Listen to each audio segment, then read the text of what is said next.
कृषी पर्यटन हा एक म्हणजे नवीन कॉन्सेप्ट, नवीन ही एक विचार जो आहे तो सगुणा बागेमध्ये 1987 साली रुजला. त्याचे जे प्रमुख आहेत त्यांचं नाव चंद्रशेखर भडसावळे. ते स्वतः त्यांचं शिक्षण त्यांनी शेतीमध्ये केलं, दापोली कोकण कृषी विद्यापीठातनं. 70 साली ते तिथून ग्रॅज्युएट झाले आणि नंतर अमेरिकेत गेले. अमेरिकेत त्यांनी पुढचं शिक्षण घेतलं. पण त्यांचे वडील स्वातंत्र्य सैनिक होते आणि ते त्यांना सांगायचे की अरे तू भारतात येऊन काहीतरी भारतातल्या शेतकऱ्यांसाठी कर. आणि तो विचार घेऊन त्यांनी अमेरिका सोडली, ते भारतात आले आणि शेतकरी बनले. ज्यावेळेला ते शेतकरी बनले त्यावेळेला त्यांना कळलं की अरे शेतकऱ्याला ना प्रतिष्ठा नाही आहे. म्हणजे जसं माणसाला जगायला अन्न, वस्त्र आणि निवारा या 3 गोष्टी लागतात, तर ह्या 3 गोष्टींपेक्षा चौथी गोष्ट लागते ती म्हणजे प्रतिष्ठा, आणि ही शेतकऱ्याला नाही आहे.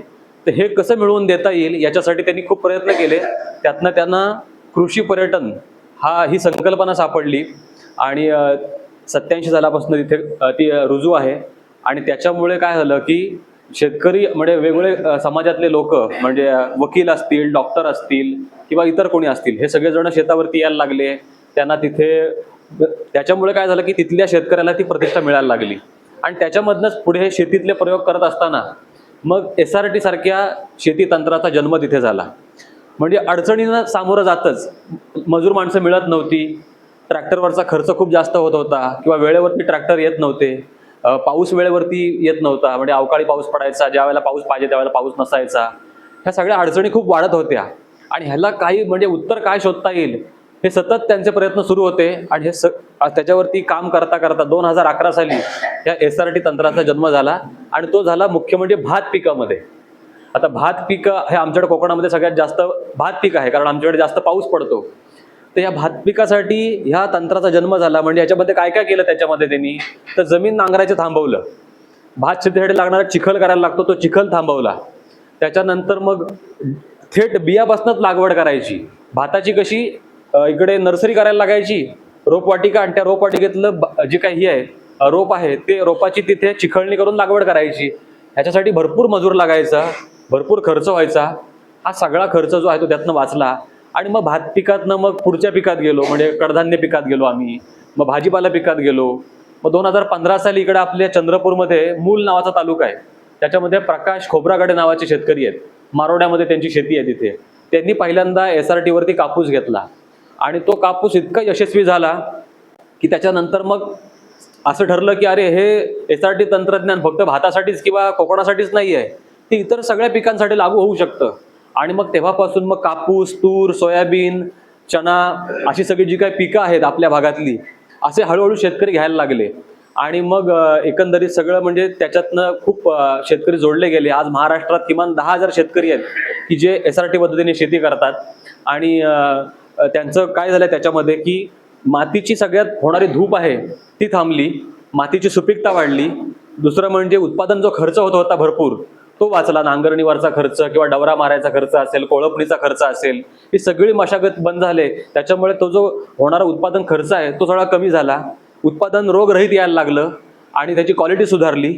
दाम दुपटीने पिकायला लागायला लागले आता. म्हणजे 6 क्विंटल कुठे कापूस पिकायचा तिथे आता 12 क्विंटल 13 क्विंटल कापूस पिकतोय.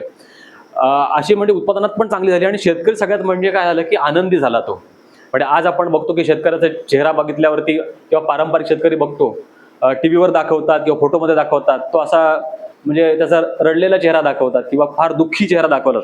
आज तुम्ही कुठलाही SRTचा शेतकरी बघा, तो अतिशय आत्मविश्वासाने, पहिला त्याच्यामध्ये आत्मविश्वास दिसतो आणि नंतर त्याच्यामध्ये त्याला आनंद पण दिसतो. तर तुम्हाला सगळ्यांना जर का आत्मविश्वास व्हायचा असेल किंवा आनंदी व्हायचा असेल तर SRT सारखा मार्ग नाहीये.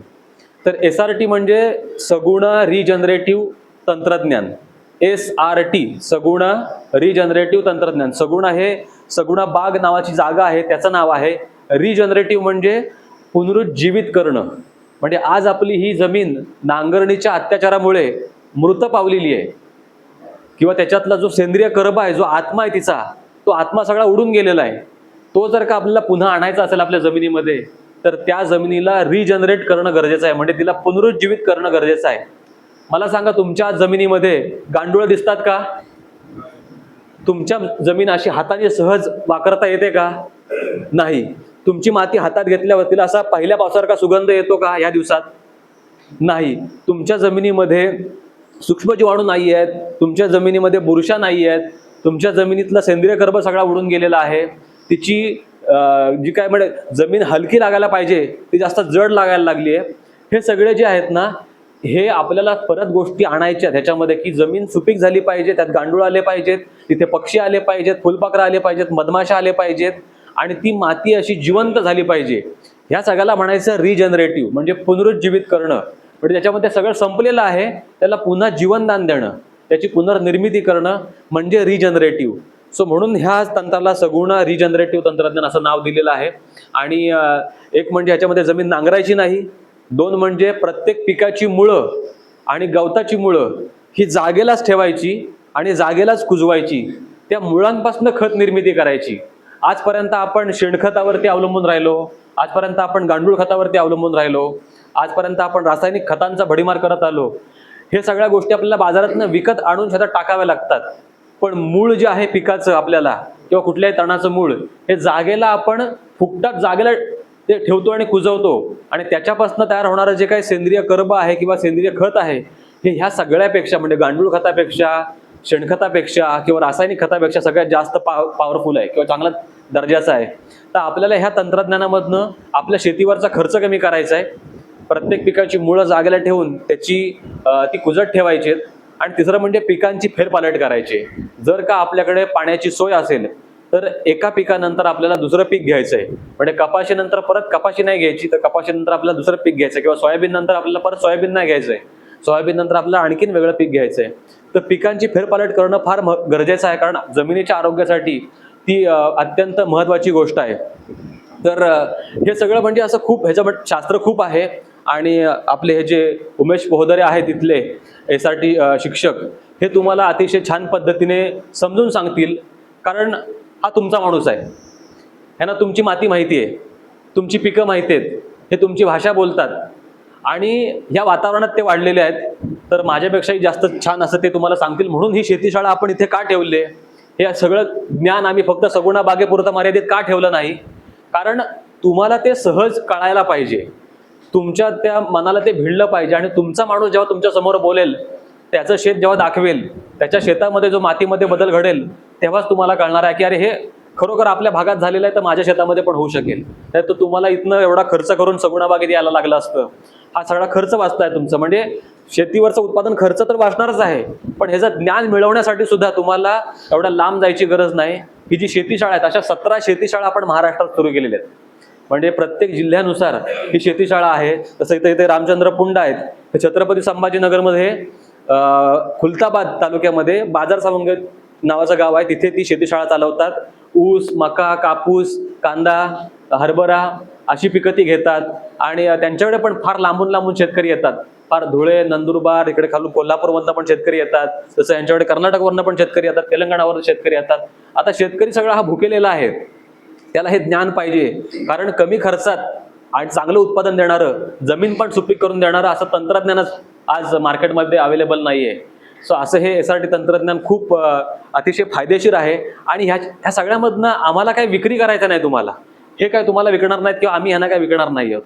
सो आमचा कुठला प्रॉडक्ट नाहीये, हे एक तंत्रज्ञान आहे. हे एका शेतकऱ्यांना सापडलं, त्या शेतकऱ्याला वाटलं की ह्यांनी माझा फायदा झाला म्हणून त्यांनी दुसऱ्या शेतकऱ्याला शिकवलं. इकडं आल्यावरती ह्यांनी हे तंत्रज्ञान आत्मसात केलं. आता ह्यांना वाटतं की अरे जसं माझा फायदा झालाय, माझी माती मऊ झाले, माझ्या जमिनीमध्ये गांडूळ यायला लागले, आज अवकाळी परिस्थितीमध्ये त्यांची ज्वारी पिकाचं नुकसान होऊन सुद्धा त्यांना वाटत नाही की ते नुकसान झालंय म्हणून, ते त्यांना फायदाच वाटतो. तो फायदा कसा वाटतो ते तुम्हाला सांगतीलच त्यांच्या ह्याच्यामध्ये. तर असं हे सगळं म्हणजे ह्या तंत्रज्ञानाचे फायदे भरपूर आहेत.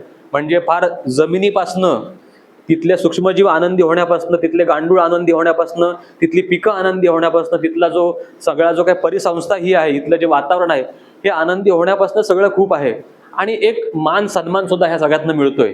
जो शेतकरी ज्याला कोणी विचारत नव्हतं, आज समाजामध्ये त्याला इतकी लोक ओळखायला लागलेली आहेत. आज हे प्रत्येक जिल्ह्यामध्ये हा शेतकरी ब्रँड व्हायला लागलाय. संभाजीनगरमध्ये हा रामचंद्र पुंड हे नाव फार आदराने घेतलं जातं. तसंच इकडे आपल्याकडे यवतमाळ जिल्ह्यामध्ये विदर्भातलं उमेश पोहदरे हे नाव फार आदराने घेतलं जातं, कारण त्यांच्याकडे आता हे ज्ञान तयार झालेलं आहे आणि हे ज्ञान ते तुम्हाला सहज वाटायला तयार झालेले आहेत.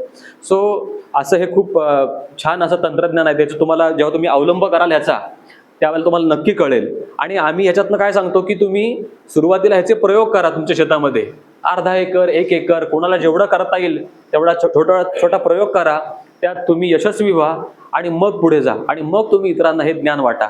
सो मी काय फार जास्त बोलणार नाही ह्याच्यामध्ये, कारण त्यांना शेतीशाळा घ्यायचीच आहे. आणि तर हे सगळं म्हणजे असं अशा पद्धतीने अतिशय सुंदर अशी शेतीशाळा इथे तुम्ही आलात, तुमचं सगळ्यांचं इथं स्वागत आहे. आणि नक्कीच आम्ही सगुणा बागेमध्ये एक वार्षिक प्रोग्राम घेतो, ज्याच्यामध्ये त्याला आम्ही नाव दिलं SRT शेतकरी सन्मान सोहळा. आणि ह्या सन्मान सोहळ्यामध्ये जे शेतकरी यशस्वीपणे शेती करतात, काहीतरी नाविन्यपूर्ण बदल करतात, अशा शेतकऱ्यांचा आम्ही सन्मान पण करतो. आणि तर तुमचे सगळे चेहरे हे आम्हाला सगुणा बागेत बघायला आवडतील, कारण तिथे मोठमोठी माणसं येतात, त्यांच्या हस्ते सत्कार होतात. दरवर्षी तो कार्यक्रम असतो, साधारणतः फेब्रुवारी महिन्यात असतो. तर तुम्ही सुद्धा हे जर का हा प्रकल्प तुम्ही तुमच्या शेतावरती राबवलात, त्याच्यामध्ये नाविन्यपूर्ण काही बदल केलात आणि ह्याचा प्रसार प्रचार केलात, तर तुम्हाला सुद्धा तिथे आम्हाला सगळ्यांना गौरवायला नक्कीच आनंद होईल. तर एवढं बोलून मी थांबतो. धन्यवाद.